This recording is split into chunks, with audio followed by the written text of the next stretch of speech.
नमस्कार. कथासागर. कथासागरमध्ये आजचा हा जो व्हिडिओ आहे तो आणि पुढचे काही व्हिडिओ मी माझ्या शेतकरी बांधवांसाठी आणि खास करून डोंगरपाडा आणि मला जी जमीन दिलेली आहे तारापूर तर्फे पालघर, दहिसर वगैरे हा जो सगळा एरिया आहे त्याच्यातले माझे खास जे गावकरी आहेत त्यांना समर्पित केलेला आहे असं समजा. खरं पाहायला गेलं तर मी शेतकरी नाही, म्हणजे माझं गाव सातारा असलं तरी आमचं घर आहे, स्वतःपुरती झाडं आहेत पण शेती नाही. सासरी देवगडला मात्र बरेच, म्हणजे माझा पुतण्या भरपूर भरपूर तिथे आंबा फणस भरपूर भरपूर त्याची शेती करतो. प्रत्यक्ष शेतीचा मला अनुभव नाही. आता मला शेतकरी बनायचं होतं आणि मग यासाठी मी शोध घ्यायला सुरुवात केली की कोणती झाडं लावावीत, काय करावं, कोणाशी संगनमत करावं, कोणाची मदत घ्यावी. आता सगळ्यात मोठी मदत ही गावकऱ्यांचीच असणार होती, कारण लष्करामध्ये जसं म्हटलं जातं, winning the hearts and minds of the people on the border state.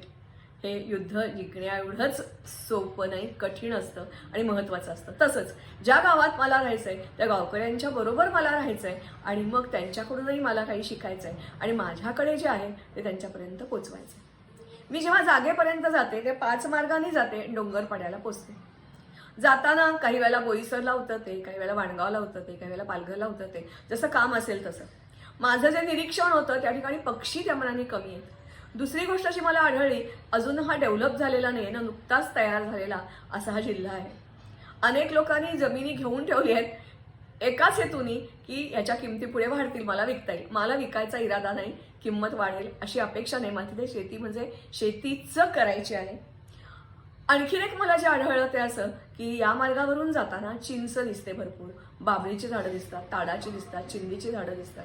म्हणूनच काही भागाला जी शेती आहे ती मिरचीची शेती केलेली आढळते. बागा म्हणूनच अपवादाने आढळतात आणि त्या ठिकाणी आंबा, चिकू, नारळ, ताड, माड असे सगळे वृक्ष आढळतात. आणि तिसरी गोष्ट मला जी आढळली त्या म्हणजे या भागामध्ये त्यामध्ये पक्ष्यांची संख्या खूपच कमी आहे.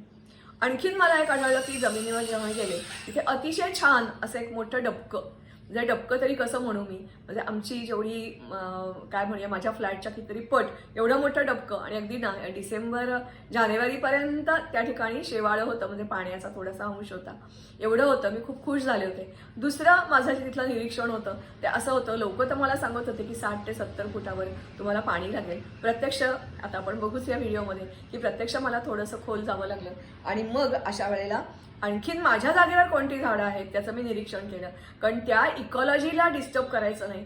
मला जी शेतजमीन मिळणार आहे, माझं पोट आता भरलेलं आहे, मला पेन्शन मिळतं, त्यामुळे त्या जमिनीतून कोणत्याही प्रकारे 4 पैसे जास्ती कसे मिळतील याच्या ऐवजी तिथले गावकरी आणि तिथला जो निसर्ग आहे त्या निसर्गाला मला काही देणं देता येईल का. मग त्या ठिकाणी मला असं आढळलं की त्या ठिकाणी ताडाची भरपूर झाडं आहेत, शेंदी म्हणजे ज्याला आपण खजूर असं म्हणतो, खजूर टाईप त्या प्रकारची काही झाडं आहेत आणि चक्क एका विशिष्ट भागामध्ये असंख्य रोपं ताडाची आणि या शेंदीची उगवलेली आहेत. इतर झाडं मात्र कदाचित नसतील, गावकऱ्यांनी काढून टाकली असतील, मला माहिती नाही. आणि माझ्या शेजारचे दोन्ही जे शेजारी होते त्यांनी वईला फक्त एक शेर लावलेला आहे, बाकी काही नाही. आणि मग माझ्या मनात कुठेतरी विचारचक्र सुरू झालं आणि मग मी शोध घेतला की या जागेचा उपयोग आपण कसा केला तर जास्ती माझे हेतू साध्य होतील. त्याचबरोबर मी मुंबईत राहते. मुंबईत मला असं आढळलं की एक तर या ठिकाणी झाडं कोणती लावायला हवीत ज्याला पाणी कमी लागेल, निगराणी त्याची कमी करावी लागेल, जी सहजपणे टक्कर देऊ शकतील, रोगराईला संघर्ष करू शकतील किंवा कमी पडते, रोग न पडणारी, टिकाऊ असतील, सतत देखरेख त्याची करावी लागणार नाही आणि इथल्या जमिनीत सहजपणे वाढू शकतील. दुसरा मी एक खरं तर शोध घ्यायचा प्रश्नच नव्हता, रोजचा अनुभव आहे. इथे काय महाग मिळतं, शेवग्याच्या शेंगा 20 रुपयाला केवळ 4, त्या सुद्धा काही खूप मोठ्या दरदार लांब असतात असं नाही. दुसरी गोष्ट कवट ते तर मिळतच नाही. म्हणजे मध्ये मी कवठावर जेव्हा व्हिडिओ टाकला तेव्हा अनेकांनी विचारलं, अरे आम्ही तर कधी फळ बघितलेलंच नाही, तेही खूप महाग असतं. आणखीन एक महाग असतं ते म्हणजे करवंद खूप महाग असतात, जांभळं खूप महाग असतात, पेरू मध्ये स्वस्त होते, आता पुन्हा महागलेले आहेत. बोरं, खरं तर बोरं कोणी म्हणजे बोरी बावळी अशाच झाडं वाढतात असं म्हणतात, पण असंही नाहीये, बोरं सुद्धा खूप महाग इकडे मिळतात. आणि मग मी अशी एक मनातल्या मनात लिस्ट तयार केली की ही झाडं आपल्याला आपल्या जागेवर लावता येतील. तुम्हाला दिसतीलच, अर्थातच हा शोध पूर्ण आहे असं माझा दावा बिलकुल नाही आहे. चिंच लावता येईल, नंतर बाभूळ लावता येईल सहजपणे, पामची झाडं लावता येतील, चिंदीची लावता येतील, बोराची लावता येतील, आवळा ती लावता येतील, आणखीन कोणकोणती लावता येतील ती आपण बघूया. आणि चला, पाणी नाही तर जीवन नाही, तसंच जमिनीचं पाणी नाही तर पीक नाही. म्हणूनच कॅप्टन विनायक फार्मवर आम्ही घेतला पाण्याचा शोध. अर्थातच अथक परिश्रमानंतर आणि मनापासून केलेल्या भूमातेच्या आणि जलदेवतेच्या प्रार्थनेनंतर जलदेवता आणि भूदेवता प्रसन्न झाली. तिने आम्हाला आशीर्वाद दिला आणि भरभरून पाणी वर आलं. जणू ते सांगत होतं, तुमच्या प्रयत्नांना आमची जोड आणि आमचा आशीर्वाद. भूमातेला आणि जलदेवतेला तुमचं मनापासून वंदन आणि वचन की आम्ही तुझा आदर करू सतत अखंड. आबालवृद्धांच्या तोंडाला जिला बघून पाणी सुटतं अशी ही चिंच. स्वयंपाकघरात तिच्याशिवाय आपलं पानही हलत नाही अशी ही औषधी चिंच. ही पण कशीही कुठेही वाढते, खास निगराणी तिला लागत नाही. दुसरं जे झाड आहे ते पंतप्रधानांनी जेव्हा सांगितलं की मी दर आठवड्याला हा मोरिंगाचा पराठा खातो, तेव्हा अधिकच याची मागणी वाढली. आमच्या खेड्यापाड्यात ह्या शेवग्याच्या शेंगा मिळतात. शहरात मात्र या भरपूर दामाने विकल्या जातात. ज्याच्या झाडाखालती खूप थंडावा मिळतो आणि चैत्रगुढीला लागतं असं हे कडुलिंब. खूप औषधी आणि विविध प्रकारचे उपयोग असणारं हे झाड. त्याच्यातही अनेक प्रकार आहेत. पुढं च्यवनप्राश किंवा आवळा, बहुगुणी अशा प्रकारचा हा आवळा. मला असं वाटतं की आवळ्यावर सुद्धा स्वतंत्र माहिती जेवढी मिळवाल तेवढी थोडीच. भरपूर उपयुक्त, भरपूर सी विटॅमिननी युक्त असा हा आवळा. हा अर्थातच ताडगोळा. थोड्याच दिवसात ताडगोळा किंवा नीरा आपल्याला मिळते. खूप महाग ह्या सगळ्या वस्तू मुंबईत आपल्याला महाग घ्याव्या लागतात. चुकून हे आवळ्याचं झाड परत रोप रिपीट झालं आहे. या ताडगोळ्यांच्या बरोबरच आणखीन दुसरं जे आपल्याला झाड दिसतं त्याचं सखा सोबती चिंदीचं झाड किंवा खजुराचं झाड.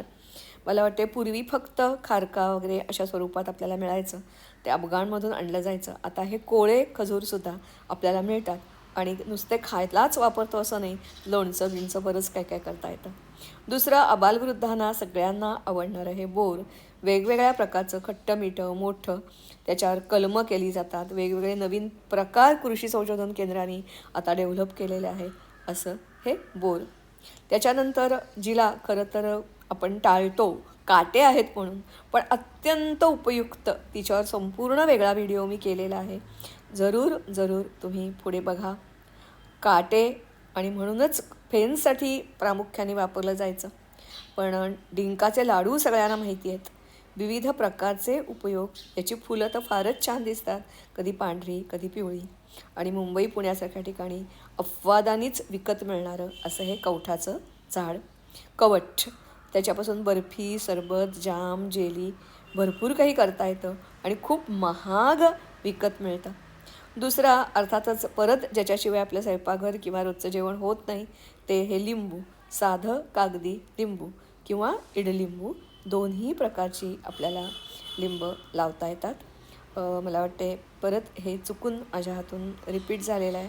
पुढचं मात्र आहे ते लिंबाचंच झाड आहे, इडलिंबू, लिंबू. आणि आता आपण बोलतोय फळाच्या राजाकडे. ही बाग क्वचित दिसते, पण हे आंबे मात्र आपल्याला सर्वत्र दिसतात. वेगवेगळ्या प्रकारचे केशर, पायरी, रायवळ, हापूस. हापूस हा फळांचा राजा. याला पण पाणी सतत द्यावं लागत नाही, सुरुवातीला थोडे दिवस द्यावं लागतं. ह्याच्यावर पण आपण स्वतंत्र व्हिडिओ करूया.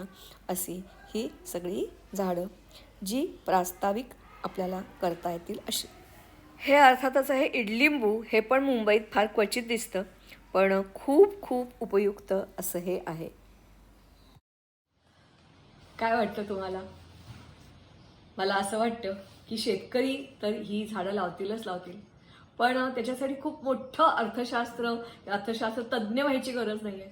साधा मागणी आणि पुरवठा ही महाग आहे, म्हणून शेतकऱ्यांचं उत्पन्न जसं वाढेल तसं ग्राहकांना पण ही सगळी फळं ही स्वस्तात मिळायला लागतील. दुसरा महत्त्वाचा भाग म्हणजे आता जे म्हटलं जातं ग्लोबल वॉर्मिंग आहे, त्याच्यावर उपाय शोधला जाईल. उपसा जलसिंचन प्रचंड मोठ्या प्रमाणावर होतं, भूजल पातळी खालती गेलेली असं म्हणतात, त्याच्यावरही उपाय शोधता येईल.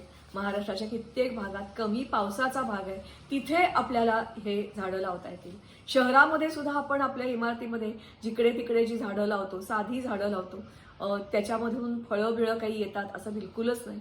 पण अशी जर आपण झाडं लावली तर त्याला काटछाट जर केली तर ट्रीम करून व्यवस्थित आपल्याला वाढवता येतात आणि आपल्याला तर मिळतीलच मिळतील, पण मला असं वाटते आपल्याबरोबर जे पक्षी कीटक त्यांनाही आपण आसरा देऊ आणि एकूणच जीवसृष्टीला एक मोठाच्या मोठा आधार देण्याचं काम आपल्या हातून होईल. आणखीन नेमकं काय म्हणायचं मला माहिती नाही. अर्थात माझ्याशिवाय जे शेतकी तज्ज्ञ आहेत त्यांना कदाचित याच्याही पेक्षा वेगवेगळी झाडं नक्कीच माहिती असतील. त्यांनाही अगदी कळकळीची विनंती की अशा प्रकारची माहिती आमच्या सामान्यांपर्यंत जरूर पोचवा, कारण जगन्नाथाचा रथ जर व्हायचा असेल तर सगळ्यांनीच, मला असं वाटतं की शेतकरी, फक्त शेतकरी त्यांनीच अन्न धान्य फळं पिकवायला हवीत असं नाही, आपणही आपल्या परीने करू शकतो. मागे मी एक क्युबाची गोष्ट ऐकली होती, आणखीन देशाचं नाव विसरले, पण जेव्हा त्यांच्याकडे अशी स्थिती आली, म्हणजे क्युबामध्ये अमेरिकेने बंदी घातली म्हणून आणि आफ्रिकन काही देशामध्ये जेव्हा उपासमारीची वेळ आली ना, तेव्हा प्रत्येक ठिकाण म्हणजे रस्त्याच्या कडेला, अगदी ऑफिसेसमध्ये, शाळांच्या कंपाऊंडमध्ये, घराच्या कंपाऊंडमध्ये, व्हर्टिकल शेती, जिथे जिथे जागा मिळेल तिथे तिथे लोकांनी झाडं लावली, वेगवेगळ्या प्रकारची झाडं लावली आणि उपासमारी आणि महागाई याच्यावर मात केली. भारतामध्ये स्थिती काही फारशी वेगळी आहे असं नाही. तर आपण एक मिशन म्हणून हे हाती घेऊया. नवीन वर्ष चैत्र महिन्यामध्ये सुरू होईल. त्या चैत्र महिन्याचं मिशन, नवीन वर्ष, नवे संकल्प, आणि अर्थातच आपण जर संकल्प मनापासून केला असेल तर नक्की आपल्याला सगळ्याची साथ मिळते. वरुण राजा असेल, सूर्य असेल किंवा सरकार असेल, वेगवेगळ्या योजना आपल्यासाठी आणल्या जातील. मला पूर्ण खात्री आहे, कारण सबका विकास सबका साथ असं म्हणणारं सरकार सध्या अस्तित्वात आहे. नमस्कार, धन्यवाद.